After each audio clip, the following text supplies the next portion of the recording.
The paint on the walls was a sickly shade of beige. It reminded her of oatmeal, lumpy and cold. It was the same color every day, just like everything else in the cell. A metal bed, bolted to the floor. A toilet, exposed and stark. A single window, too high to reach, offering a sliver of grey sky. The air hung heavy, thick with the scent of disinfectant and despair. It clung to her skin, seeped into her pores, a constant reminder of her confinement. There was no escaping it, just as there was no escaping these four walls. Day after day, night after night, they held her captive. The silence was almost unbearable, a constant oppressive weight pressing down on her. It amplified every thought, every fear, every regret. The only sound was the incessant buzzing of the fluorescent light overhead, a harsh, unrelenting glare that stabbed at her eyes. Her meals arrived with a thud, a metal tray shoved through the slot in the door. Bland, tasteless food that did little to nourish her body, nothing to soothe her soul. She ate mechanically, her stomach churning, her mind a whirlwind of unanswered questions, unspoken fears. The silence was a living thing. It breathed down her neck, whispered in her ear, taunted her with its emptiness. It stretched on endlessly, a vast, echoing void that threatened to swallow her whole. She craved sound, any sound, to break the monotony, to drown out the relentless buzzing in her head. She would lie on her cot, staring up at the ceiling, counting the cracks in the concrete. 1, 2, 3, 100, 1,000, 1,000,000 cracks. Each one a tiny shard of her sanity, slowly chipping away. Time lost all meaning. Minutes felt like hours, hours like days. The outside world, with its noise and its chaos, felt like a distant, faded memory. Sometimes late at night she would hear footsteps in the hallway, the clanging of keys, the murmur of voices, so close yet so far away. A fleeting reminder that she wasn't alone in this concrete tomb. But the sounds would fade, leaving her in the suffocating silence once more. She longed for the sound of her mother's voice, the laughter of her friends, the comforting rhythm of her own heartbeat. Anything to fill the emptiness that gnawed at her insides. A constant, aching hunger that no amount of food could satisfy.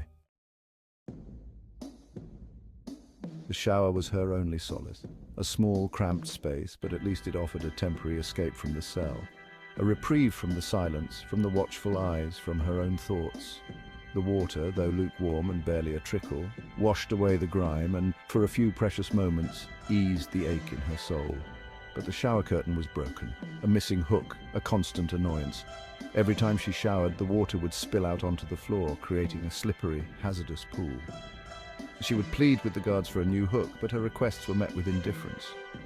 Frustration gnawed at her. It wasn't fair. None of it was fair. She would kick at the water, sending a spray across the cold, tiled floor.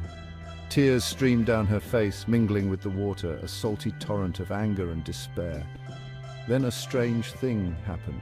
As she stood there, ankle-deep in the spreading puddle, a memory flickered to life, a memory of laughter, of sunshine, of carefree days spent splashing in the water, a memory of Schlitterbahn. Section 4, Schlitterbahn. Schlitterbahn. The very name conjured up images of joy. The roar of the crowds, the scent of chlorine and sunscreen, the exhilarating rush of water slides. It had been their favorite place in the world, a place where they could be free, where they could forget their worries, where they could just be together. She closed her eyes, letting the memory wash over her. She could almost feel the warmth of the sun on her skin, the spray of the water in her face. She could hear the shrieks of laughter, the excited chatter of families, the rhythmic thumping of music. And then she saw him. Standing at the top of the Dragon's Revenge, his face split into a wide grin. Her heart ached with a bittersweet longing. He had been her son's dad, her confidant, the one person who truly understood her. They had spent countless hours at Schlitterbahn that summer, racing down water slides, sharing ice cream cones, their laughter echoing through the park. He had made her feel alive, made her believe that anything was possible. But that was a lifetime ago. Now, all she had were memories. Memories that both comforted and tormented her, a constant reminder of all that she had lost. Section 5. A name on paper. One day, a scrap of paper had appeared under her cell door, a torn piece of notebook paper with a single word scrawled on it in hurried handwriting, Schlitterbahn. Her heart had skipped a beat. It couldn't be. Could it? She had spent hours staring at that piece of paper, tracing the letters with her fingertip as if trying to decipher a secret code. Who had sent it? How did they know about Schlitterbahn? Was it a message from him? She clung to that hope with everything she had. It was a lifeline in the vast ocean of her despair, a flicker of light in the overwhelming darkness. She had to believe that he was out there, that he hadn't forgotten her, that he was trying to reach her. She had saved the piece of paper, tucked it away in the lining of her mattress. It was her most prized possession, a tangible reminder that she wasn't alone, that someone, somewhere, was thinking of her. Later, a name scrawled on a different scrap. McKinley. It wasn't his last name, but it sounded close. It had to be a sign. Section 6. Hope remains. She knew it was foolish, clinging to such a fragile hope. But hope was all she had left. Hope that one day she would be free from this prison, free to feel the sun on her skin, free to laugh again. Hope that one day she would see him again.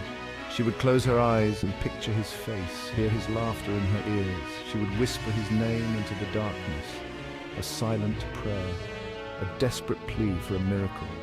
She knew the odds were stacked against her, but even in the darkest of times, even in the depths of her despair, a tiny spark of hope refused to be extinguished. It flickered within her, a stubborn flame that no amount of darkness could extinguish.